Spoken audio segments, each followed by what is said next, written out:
வணக்கம். நீங்கள் பார்க்குறது சீவசமாதி. சீவசமாதினா என்னென்னா, மகான்கள்லாம் இறைவனோட இருக்கன்னு சொல்லி முக்தி அடைகிறது உயிரோட.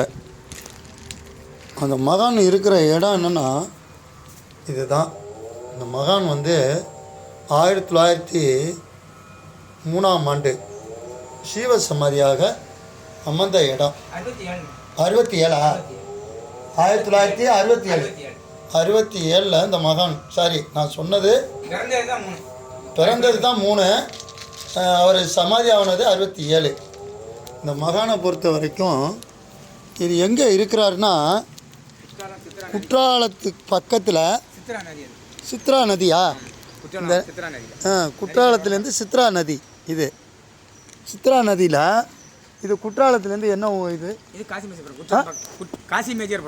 காசி மேஜபுரம் புறம். அந்த கோயில் பேர் குமரர் கோயில், முருகன் கோயில். அங்கே சிவன் இருப்பார். இந்த இடத்துல இந்த சமாதி இருக்கிறது. யார் வந்தாலும் இந்த குற்றாலத்தில் வரும்போது இவரோட இந்த குருவோட அணுகு சக்தி இருந்தால் மட்டும்தான் இவரோட பார்க்க வர முடியும். சும்மா ரோட்டில் போகலாம், மெயின் ரோட்டில். ஆனால் இவரோட சக்தி வேணும்னா இவரை வணங்கினாலே போதும், நல்லதே நடக்கும். அந்த நூற்றாண்டிலேயே அவர் எழுதி வச்சுருந்த கல்வெட்டை பாருங்கள், ஆதாரம், அவர் இறங்கின ஆதாரம் சிவசமாதி. அதனால் எங்கே இருந்தாலும் இந்த கோயிலை சிவசமாதியை கட்டாயம் ஹைவேல வரும்போது இந்த கோயிலை பார்க்கலாம். குற்றாலத்துக்கு போகிறதும்